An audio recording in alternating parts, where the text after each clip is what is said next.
A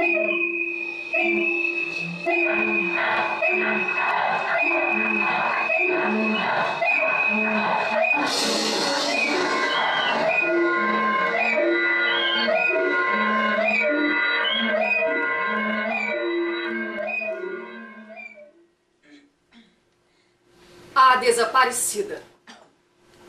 São os sinos da igreja. Sempre ouvi esses sinos, desde pequena. Soaram em meus ouvidos dia após dia, sem que eu percebesse. Eu ouvia, mas não escutava. Isso acontece muito mais do que parece. Uma pessoa pode ouvir e não escutar. Os gritos dos condenados, os lamentos das vítimas, as queixas dos oprimidos são ouvidos dia após dia, estão por todos os lados. Mas não escutamos. Não podemos escutar. Se escutássemos, a vida seria intolerável. Durante milhares de anos, uma mulher paria ao longo da vida 10 filhos e morriam 8, morriam 9, os 10. Se 3 sobreviviam, ela já podia se considerar uma mulher de sorte. E era admirada pelos outros. Sangue forte, poderoso, raça boa. Elas foram nossas mães. Puderam escolher entre chorar os mortos ou alegrar-se com os vivos. E aprenderam a se alimentar de alegria. A humanidade não teria podido sobreviver de outro modo. Aprendemos a esquecer. Era preciso. Por isso, talvez também vocês não escutem agora a minha voz. Talvez não possam escutá-la. Como eu não escutava os sinos da igreja chamando por Deus. Como Deus também não podia escutar os sinos. Mas eu sei que vocês me ouvem. E é necessário que eu fale com vocês e lhes diga. Minha irmã sonha comigo. Minha mãe reza todos os dias. Ajoelha-se nos bancos da igreja e reza, reza, reza. E suas palavras são como uma fumaça espessa.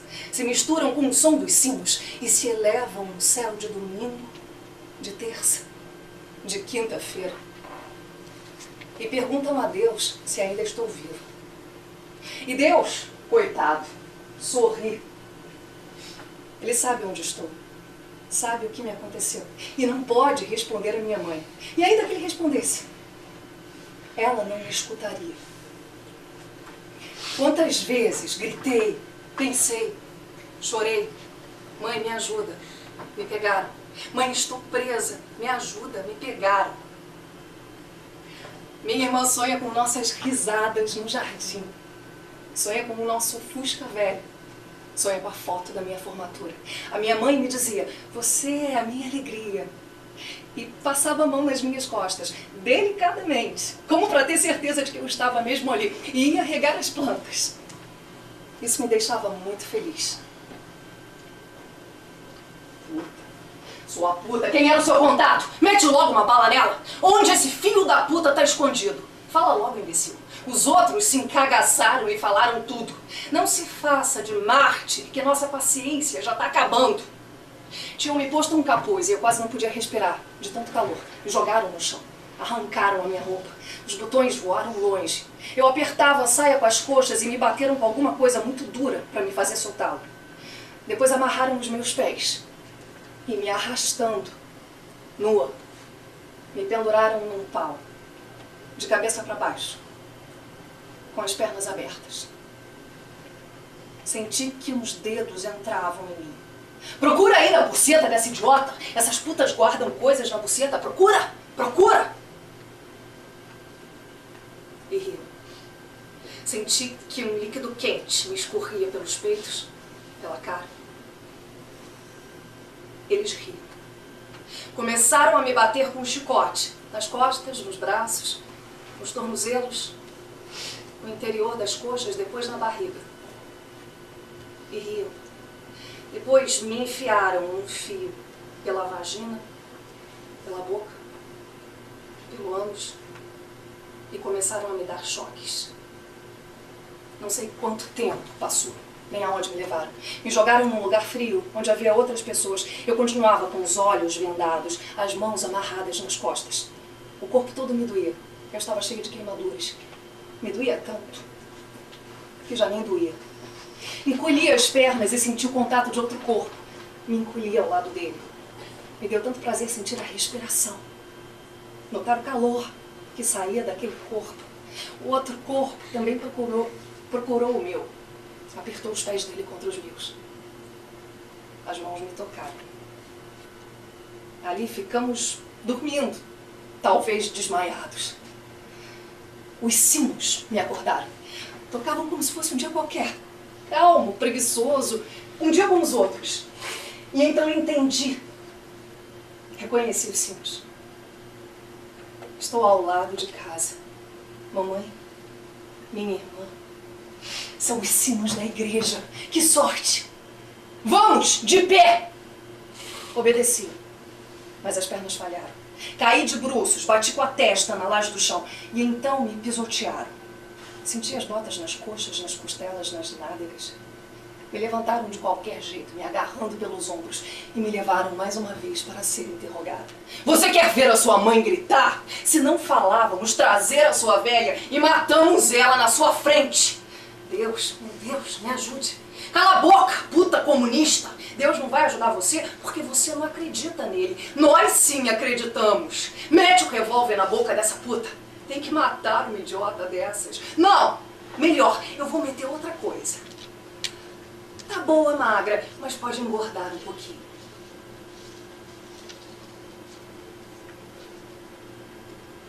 E rio. Fiquei ali muitos dias. Quem era o seu contato? Onde você se reunia? Qual era o ponto de encontro? Quem são os membros da célula política? Onde se esconde o secretário-geral? Onde imprimem os panfletos? Como o dinheiro chega até vocês? Onde estão as armas? Seu companheiro já cantou, seu imbecil. Agora é sua vez! Dá mais um choque pela buceta para ver se ela aprende. Me amarraram a uma cadeira de metal. Me penduraram no pau de arara. Me deram choques. Eu estava apodrecendo inteira. Tinha pus nos olhos, no nariz, a boca dormente. Não sentia nada na vagina, nem nas minhas extremidades. Meu corpo estava cheio de queimaduras de cigarros. Fala, seu imbecil! Não vem que os outros já falaram tudo. Fala que a nossa paciência está acabando.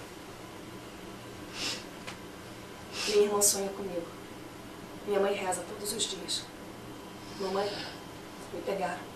Onde estão as armas, sua puta?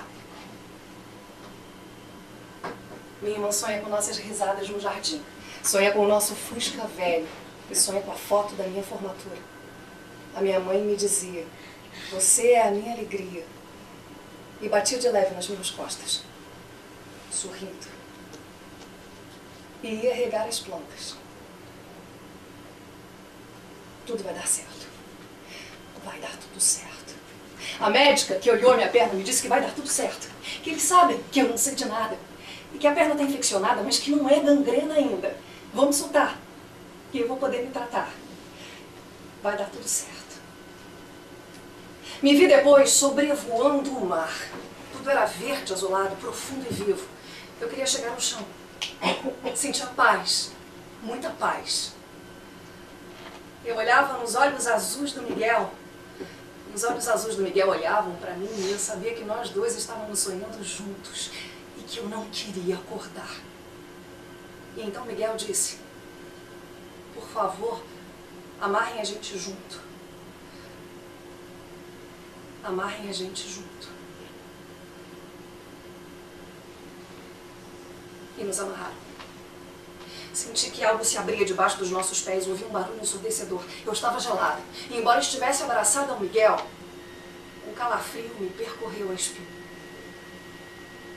Senti que tinha chegado o fim. Miguel. Miguel. Miguel.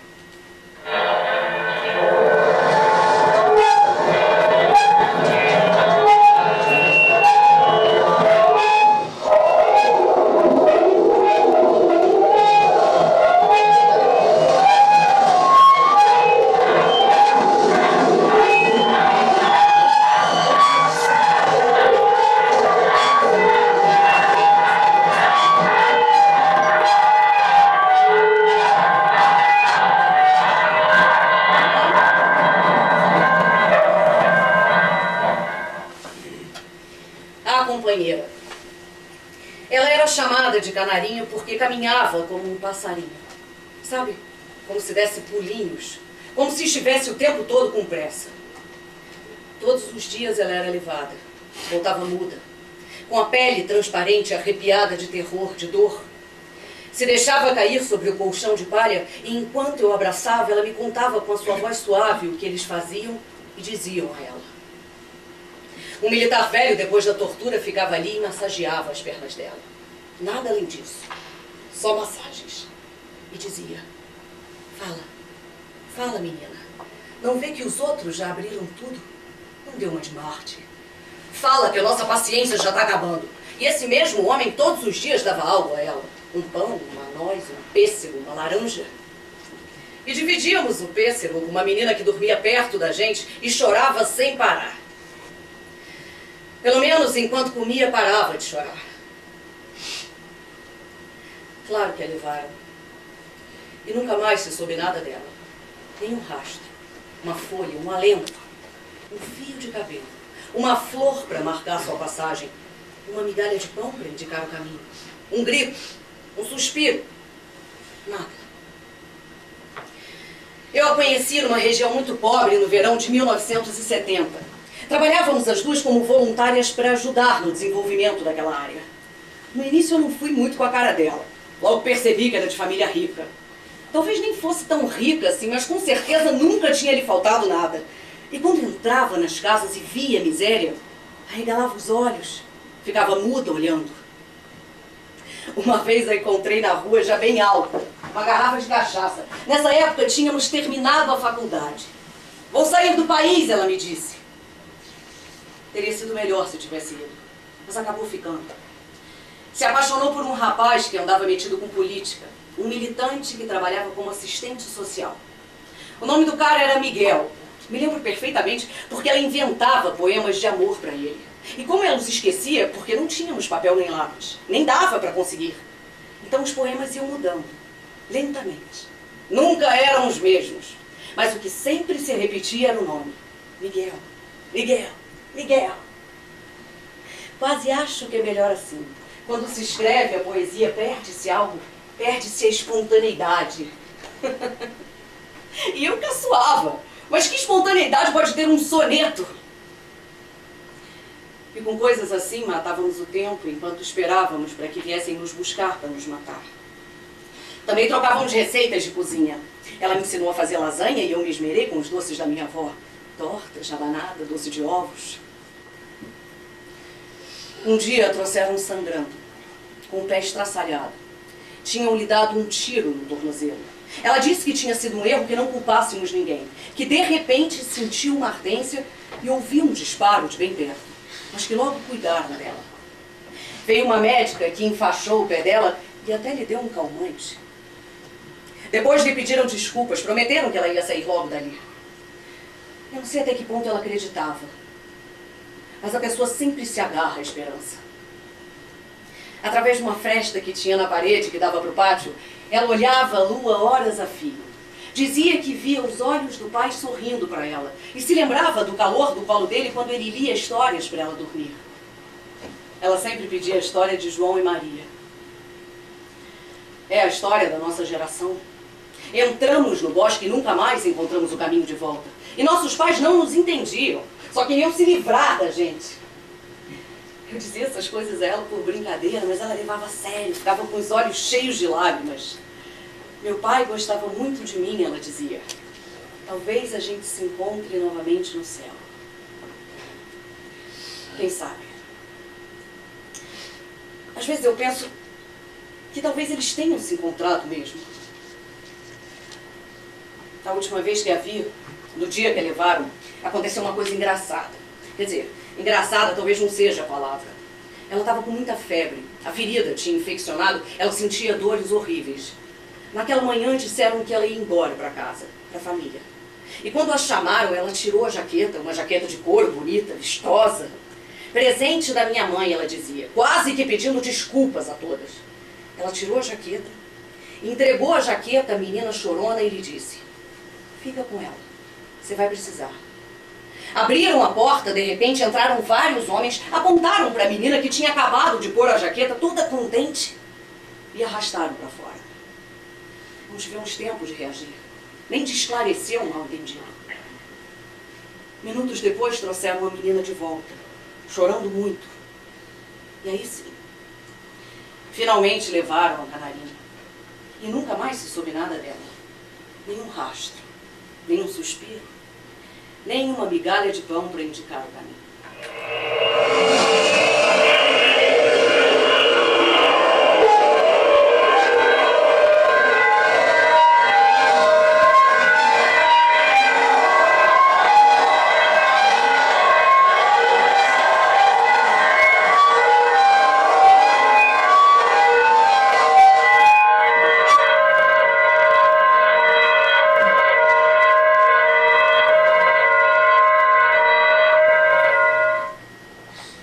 Médica.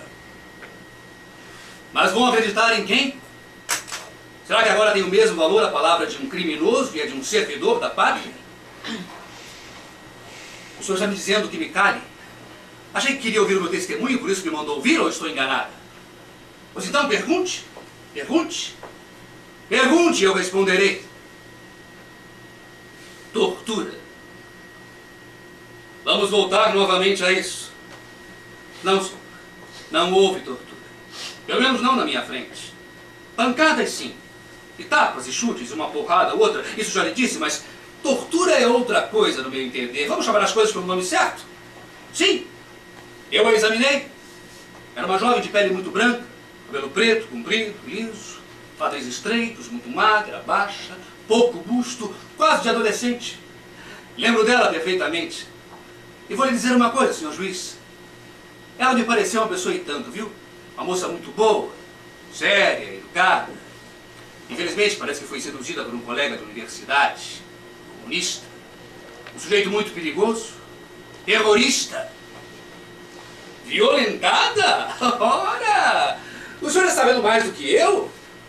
Eu confirmo o relatório que redigi naquele dia. Ferida de bala em um pé. Acha pouco? Talvez o senhor preferisse uma outra história, não é? Uma prisioneira selvagemente torturada, violentada e ainda por cima atingida por um tiro no pé. É mais bonito, não é? Mas a verdade é que não aconteceu nada. Nada. Foi um simples acidente.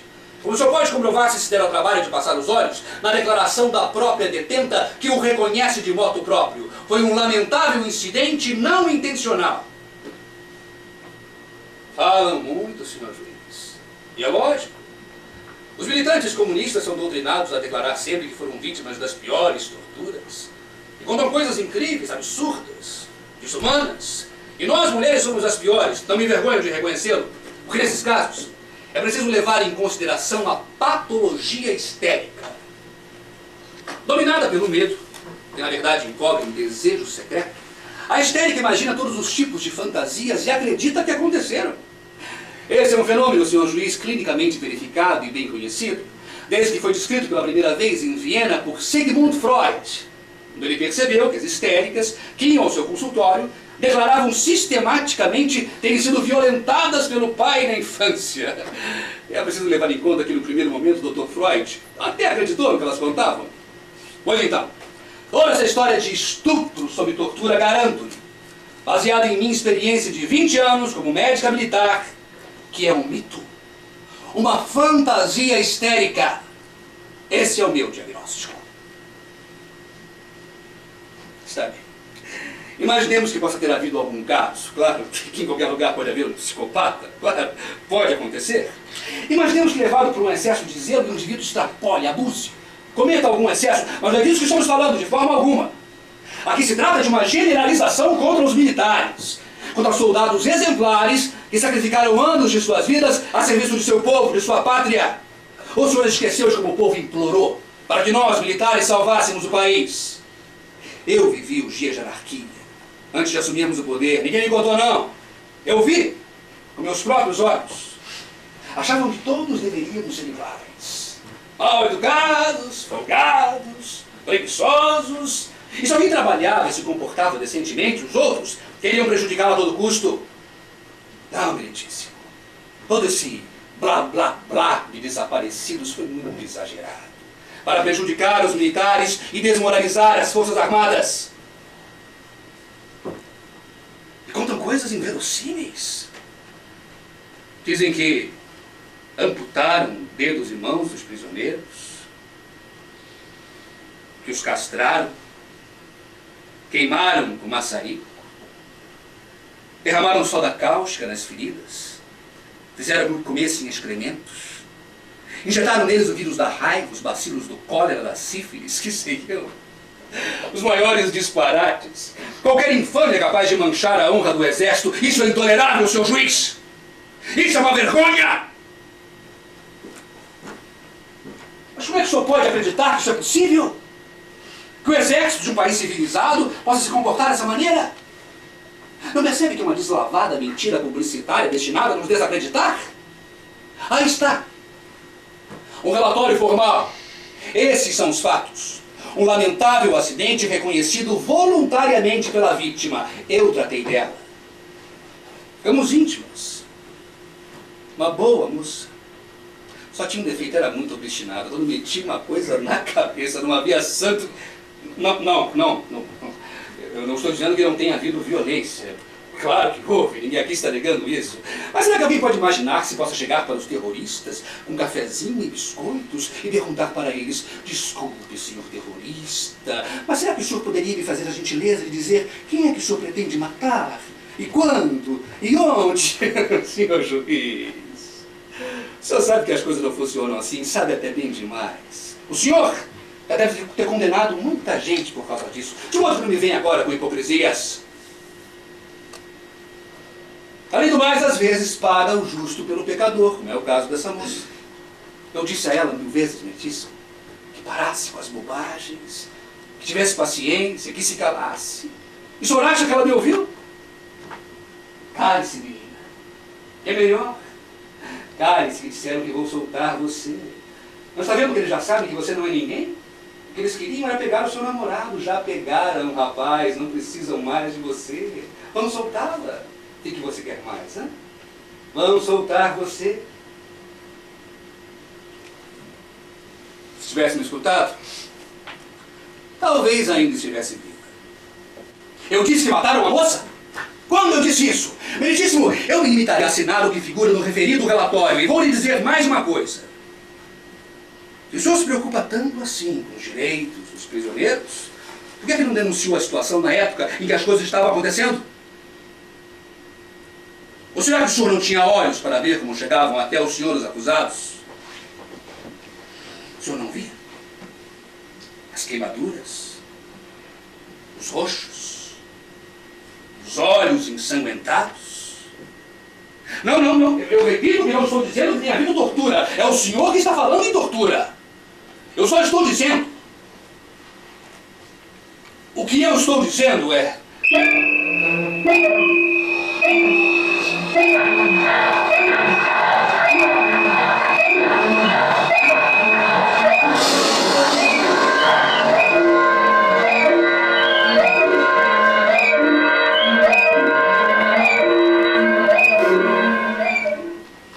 A delatora. Sim. Fui eu que a entreguei. Se não tivesse sido eu, talvez hoje ainda ela estivesse viva. Ou talvez não. Já se passaram tantos anos. Eles estavam atrás do namorado dela, um dirigente universitário, companheiro da organização em que eu militava. Um peso pesado. De certa forma, fui eu que os apresentei um ao outro. Eu tinha conhecido a Canarim numa região muito pobre no verão de 1970. Trabalhávamos as duas como voluntárias para ajudar no desenvolvimento daquela área. No início eu não fui muito com a cara dela. Logo percebi que era de família rica. Talvez nem fosse tão rica assim, mas com certeza nunca tinha lhe faltado nada. E quando entrava nas casas e via a miséria, arregalava os olhos, ficava muda olhando. Eu logo me apeguei a ela. Era muito fácil gostar dela. Tão boa, tão clara, tão diáfana. Mas eu nunca pensei que fossem matá-la. Eu achei que iam tirar dela logo as informações a respeito do paradeiro do Miguel e a soltariam. Mas as coisas às vezes se complicam. Surgem imprevistos. Um idiota disparou por acaso um tiro de fuzil. A ferida arruinou. Tiveram que levar ela para um hospital. Não estou dizendo isso para me desculpar. De que é que eu tenho que me desculpar? Digo simplesmente a verdade. Eu nunca pensei que fossem matá-la. Outros sim. Outros dos que eu entreguei eu sabia que iam ser mortos, mas que antes passariam por coisas terríveis. As mesmas coisas que fizeram comigo. Quem quiser me julgar, que julgue. Eu não vim aqui para isso. Não tenho de que me envergonhar. Me torturaram. Eu abri. É isso. E eu vou carregar até os últimos dias da minha vida essa chaga. Porque a gente entrega quem está ao redor. Entrega os seus. Entrega as pessoas de quem gosta. Os homens que amou. As amigas. Até a família, se for preciso. E eles sabem muito bem quem vão pedir para você entregar. Porque quando você abre, quanto mais dor te causam, mais você entrega. Eu abro o meu álbum de fotografias, começo a virar as páginas. E eles estão todos ali, olhando para mim. Eu também fui delatada. Eu estava encarregada de reconstruir o partido na capital. Naquela manhã fui andar para um contato. O homem que eu esperava chegou acompanhado. Ao vê-los entrar, lembro que pensei. Chegaram. Até que enfim chegaram. E senti um alívio imenso. Eu sabia que isso ia acontecer algum dia. Por que não fugir? Poderia ter fugido. Poderia. Mas não fugi. Me senti na obrigação de ficar e dar o exemplo. E também não podia imaginar que eles chegassem a esse ponto de horror. Como é que eu poderia imaginar uma coisa dessas?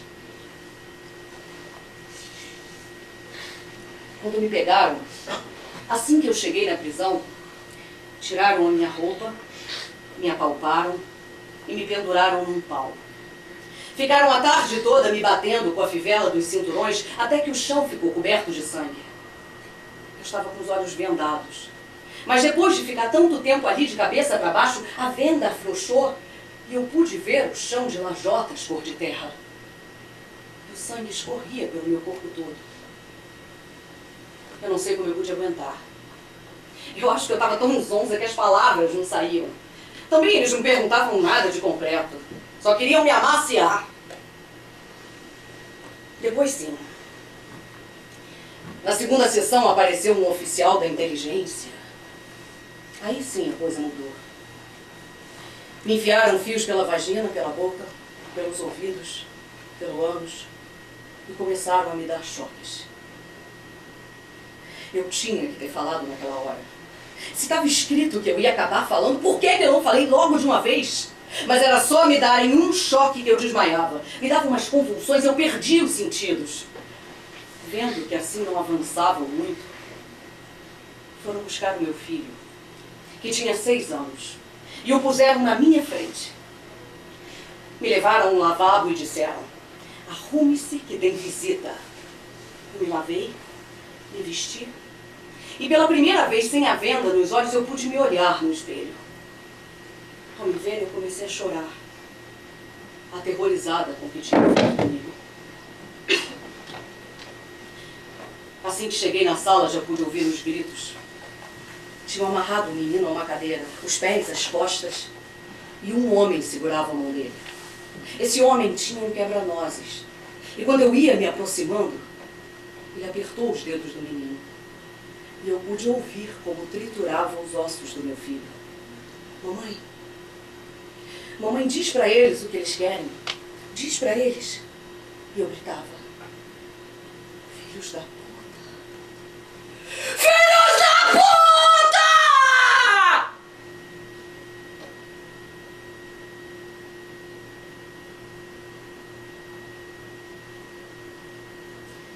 E batiam no menino e quebraram mais 2 dedos dele.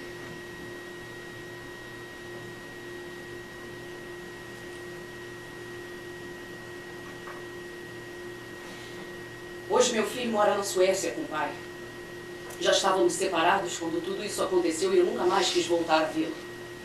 Estou falando do pai, não do meu filho, claro. Às vezes nos encontramos. Ele já é um homem, tem 2 filhos. E só falamos uma vez do que aconteceu. Depois de muitos anos, quando nos encontramos, ele me abraçou e me disse: você não teve culpa. Me beijou. E nunca mais falamos do assunto. Para quê? Declaro diante dessa comissão por um dever de consciência, porque tenho uma dívida. E me parece necessário fazer isso se assim contribuo de algum modo para reparar o mal que causei ao colaborar com o Serviço Nacional de Informações. Para mim é importante contribuir para o estabelecimento da verdade e para que seja feita justiça, num contexto de reconciliação. Já faz alguns anos eu tenho vivenciado um processo de encontro com Deus e tenho vivido profundamente meu compromisso com a fé. É por isso que eu quero, dentro das minhas possibilidades, ser fiel aos ditames da minha consciência. Eu sei que ela me perdoa. Eu sei porque nessa época dividíamos a mesma série e eu pude contar tudo a ela.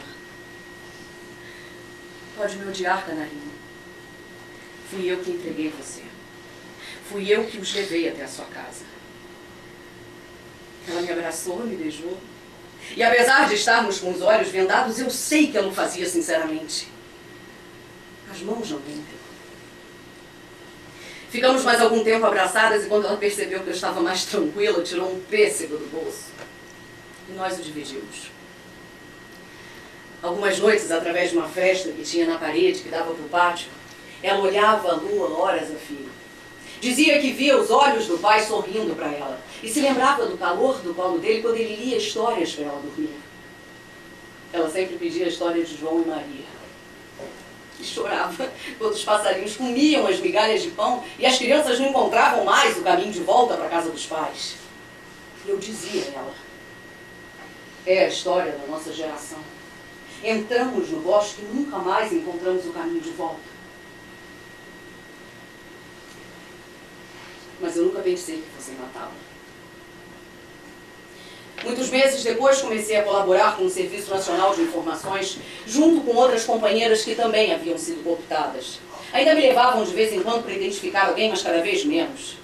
Eu já tinha entregado todos. Um dia pela manhã me levaram ao escritório de um homem gordo, velho, muito amável, que me ofereceu café, cigarros e me perguntou o que eu achava que ia ser da minha vida dali por diante. Respondi que procurava não pensar nisso. Então ele me disse: pois já está na hora de pensar, filhinha, pois teremos de fazer algo de você. Eu não sabia que era o chefe do Serviço Nacional de Informações, um criminoso abjeto. Mas naquele momento ele me parecia uma boa pessoa. Ele disse que sabia que eu estava arrependida e que tinha decidido me contratar como funcionária e me deu para ler um papel com as condições.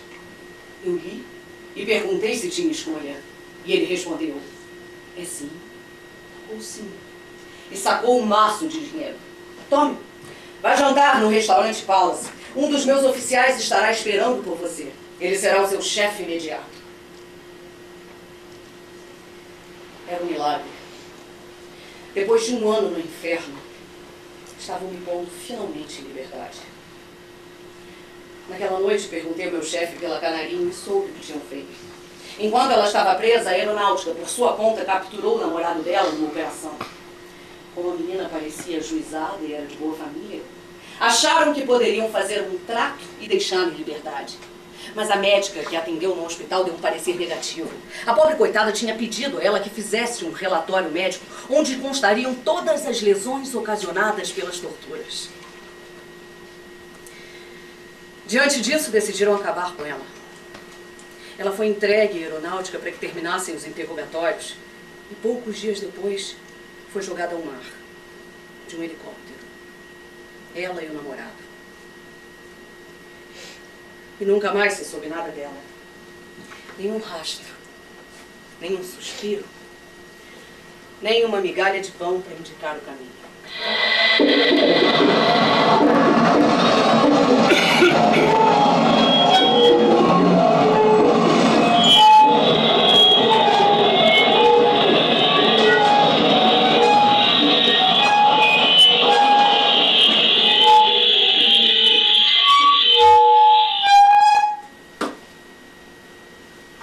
A coveira.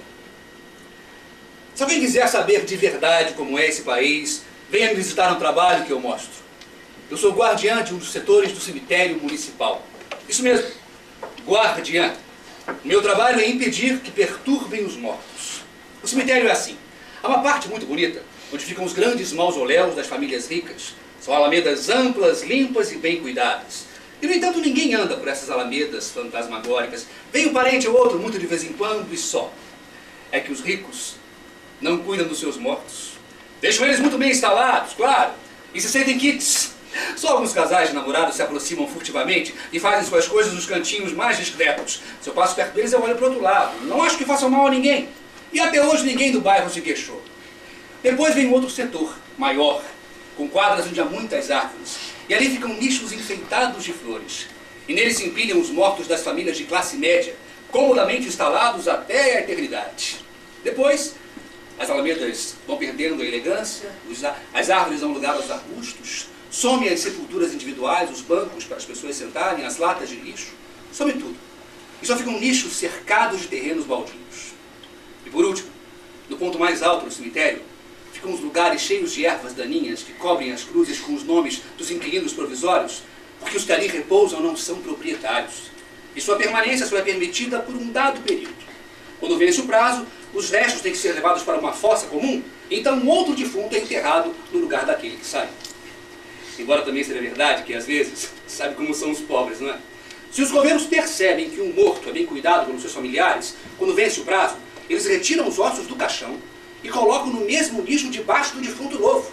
Assim, a família do antigo pode continuar trazendo flores no dia do aniversário dele. E, além disso, um morto faz companhia para o outro. Na época do golpe militar, eu estava lotado no Pátio 29, que é um lugar de sepultamento de indigentes. Mas ali também eram levados os cadáveres que vinham do Instituto Médico Legal, sem identificação. Era feita uma ficha e eles ficavam enterrados por uns 6 anos. Vai que nesse meio tempo algum tribunal requisita o corpo, né? Era um trabalho muito tranquilo, sem grandes cerimônias, tudo rapidinho e discreto. Foi ali que eu conheci o meu marido. Rapaz magro, sério, trabalhador, que em 30 anos nunca me faltou ao respeito. Quantas podem dizer o mesmo, hã? Muito poucas. Eu prestei atenção nele porque vi que nos intervalos ele tomava conta de uma hortazinha que ele tinha plantado junto do muro das valas comuns. Um homem jeitoso, pensei com meus botões. Daqueles que não gostam de desperdiçar tempo. Quando os militares tomaram o poder, nós estávamos preparando as covas para os defuntos do dia. Estávamos nisso. Quando vimos os aviões, começamos a ouvir os tiros. Até então, nosso trabalho era só preparar as covas e enterrar. Mas a partir do golpe isso mudou. Porque tínhamos que ir ao necrotério, colocar o corpo no caixão, carregar o caminhão, chegar no cemitério, enterrar, voltar para o necrotério, e isso todos os dias. E eram muitos, muitos corpos mesmo. Não dávamos conta. Tínhamos um caminhão e fazíamos 2, 3 viagens por dia. Vinham, em geral, 2 corpos em cada caixão. No início era um de cada vez, mas depois começaram a faltar caixões. Era preciso colocar um com os pés na cabeça do outro. Depois eles vinham em lonas ou em panos de saco, que rasgavam e parecia que os corpos queriam escapar. Alguns nem chegavam a ser cadáveres, eram massas. Vinham totalmente desfeitos. As pernas e os braços vinham decompostos, o que mostrava que eles tinham estado muitos dias expostos ao tempo, comidos por ratos ou coisas assim. E outros decompostos também que estavam cortados, tipo metralhadora, sabe? Por rajadas. Nós morávamos numa casinha dentro do cemitério e éramos acordados no meio da noite para recolher mortos. Mortos por todos os lados. Que anos terríveis. A gente trabalhava sem parar. Em casa, o meu marido se esforçava, mas eu não engravidava. A coisa não entrava. Quer dizer, não entrava. Entrava. Não sei explicar direito, não pegava, sabe? Não tinha jeito. O médico disse que era dos ovários, mas eu acho que era da cabeça.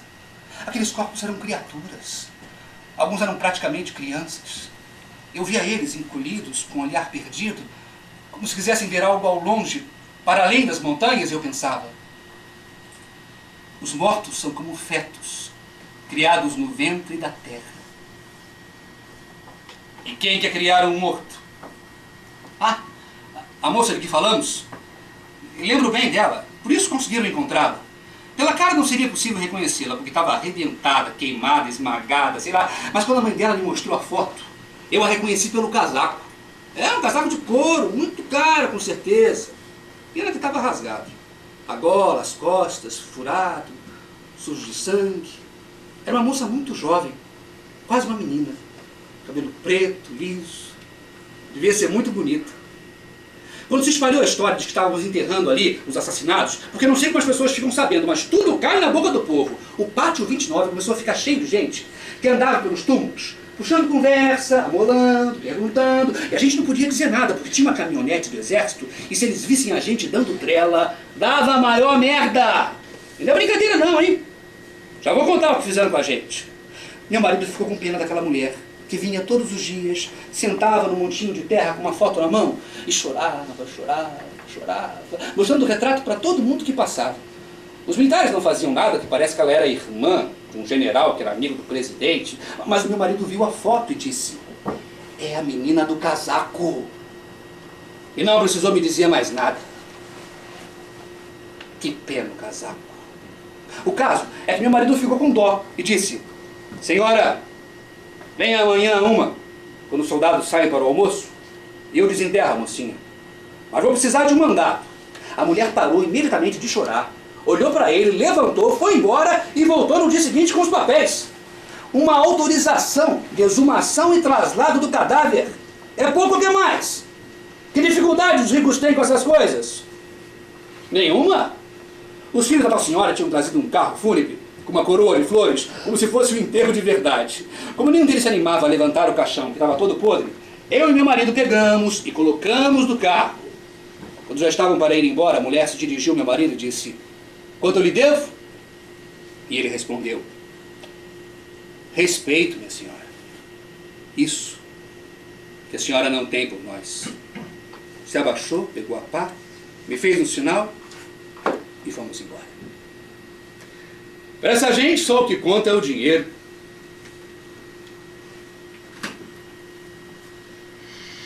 Dois dias depois, quando estávamos descarregando o caminhão, os militares chegaram e nos enfiaram na caminhonete deles. Nos levaram para um descampado e fizeram a gente abrir uma cova de 3 por 2 metros. Eu cavava. E a única coisa que me dava ânimo era pensar que eles não tinham pegado meus documentos. Eu continuava com a minha identidade no bolso. E esses filhos da puta não matam ninguém sem primeiro pegar a carteira de identidade da pessoa. Em seguida, o chefe deles disse que estava bom e que a gente ficasse na beira da cova. E eu continuava com a minha identidade no bolso. Pelas costas, um cara bateu com a pá nas pernas do meu marido e ele caiu de bruços no buraco. Começaram todos a jogar areia em cima dele, enquanto o chefão me puxava pelo cabelo, me punha de joelhos dizendo: vocês gostam de brincar de desenterrar, né, sua puta? Mas agora vamos ver como você vai se virar. Me devolveram a pá e eu comecei a cavar. Quando eu vi o corpo, meu marido, eu puxei a cabeça, ele estava respirando ainda, não tinha desmaiado e conseguiu sair da terra sozinho. Aí os caras me levaram de volta para o cemitério, deram ao meu marido uma garrafa de cachaça, e ele, que não bebia nunca, tomou um bom trago. Prestem bem atenção, disse. Da próxima vez que vocês desenterrarem alguém sem nos avisar, vocês perdem o emprego. E não vai ter ninguém para desenterrar vocês dois. Eu olhava para meu marido com o rosto e os cabelos cheios de terra e pensava: para mim já foi o suficiente. Dei à luz um cadáver saído das entranhas da terra.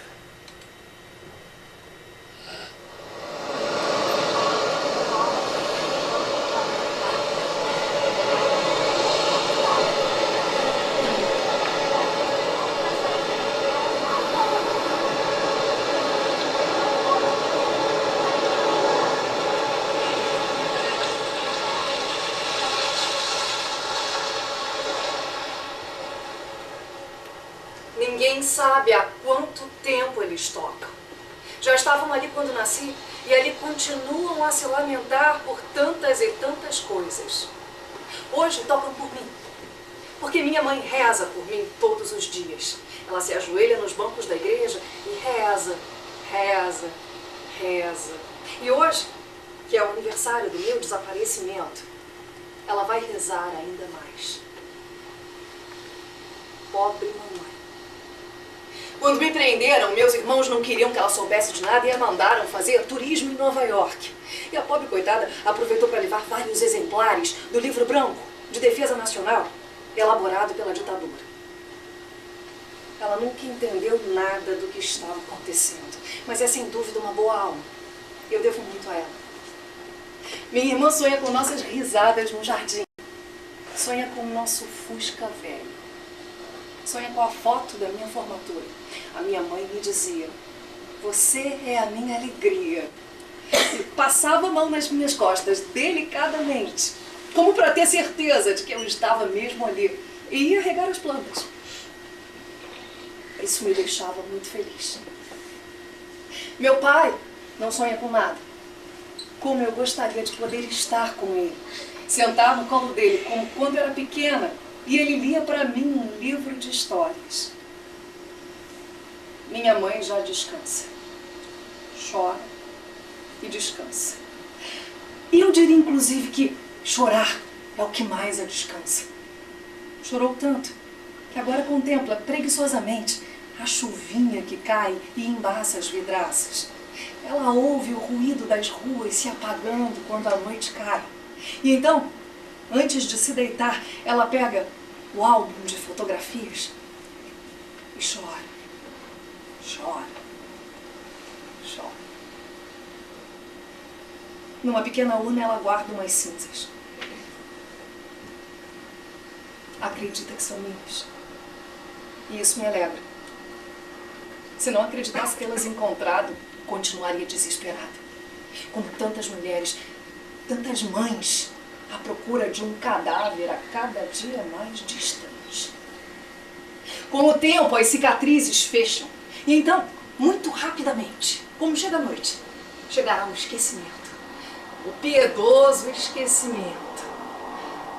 Mas eu, e Miguel, e tantos outros, porque ainda será preciso falar do que aconteceu.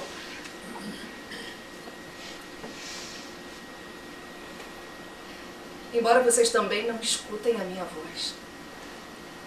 Não podem escutá-la. Como eu não escutava os sinos da igreja. Minha irmã sonha comigo. Minha mãe reza todos os dias. Ajoelha-se nos bancos da igreja e reza, reza. E suas palavras são como uma fumaça espessa. Se misturam com o som dos sinos de domingo, de terça, de quinta-feira. E ela agradece a Deus por ter podido me encontrar.